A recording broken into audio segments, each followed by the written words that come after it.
ভারতের নবনির্বাচিত বিজেপি দলীয় এমপি ও অভিনেত্রী কঙ্গনা রানাউত তার চরকাণ্ডে সরগম নিজ দুনিয়া। এরই মধ্যে এই ঘটনায় অভিযুক্ত সিআইএসএফ এর ওই নারী কনস্টেবল কুলবিন্দর কৌরকে গ্রেফতারের পাশাপাশি চাকরি থেকেও সাময়িকভাবে বরখাস্ত করা হয়েছে।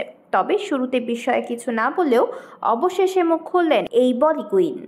লোকসভা নির্বাচনের টিকিট পাওয়ার পর কঙ্গনা জানিয়েছিলেন ভাবনার পুরোটা জুড়েই তার রাজনীতি, এমনকি তিনি এখন রাজনীতিতেই মন দেবেন। কিন্তু ভোটে জেতার পর গালে চড় পড়তেই পাল্টে গেল তার সুর।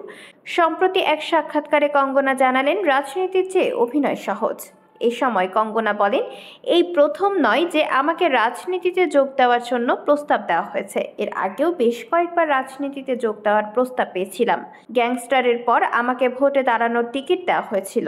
আমার প্রপিতামহ কম করে 3 বার বিধায়ক হয়েছিলেন। শুধু আমি নই, আমার বাবাও এই অফার পেয়েছিলেন। আমার দিদিও অ্যাসিড হামলা থেকে বেঁচে যাওয়ার পর তাকেও রাজনীতিতে যোগ দেওয়ার প্রস্তাব দেওয়া হয়েছিল। তাই আমাদের কাছে রাজনীতিতে যোগ দেওয়ার প্রস্তাব পাওয়াটা এমন কিছু বড় কথা নয়। এ সময় তিনি আরও বলেন, আমি যদি এতে আগ্রহী না হতাম তাহলে আমাকে এত কষ্টের মধ্য দিয়ে যেতে হতো না। আমি আমার প্যাশনকে ফলো করেছিলাম। আর ছবির ক্ষেত্রে আমি যে শুধু অভিনয় করেছি তেমনটা নয়, সঙ্গে লেখক, পরিচালক এবং প্রযোজক হিসেবেও কাজ করেছি। সেখানেও যতটা একাত্ম হয়ে কাজ করেছি এখানেও তার ব্যতিক্রম হবে না।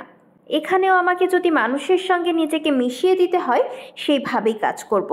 তবে এটা আমি অস্বীকার করব না যে রাজনীতি অভিনয়ের তুলনায় বেশ কঠিন একটা বিষয়। প্রসঙ্গত, মান্ডি থেকে বিজেপির টিকিটে জয়ের মালা পরেছেন কঙ্গনা।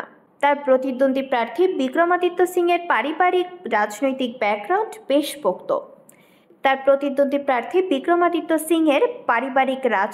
ব্যাকগ্রাউন্ড বেশ পোক্ত।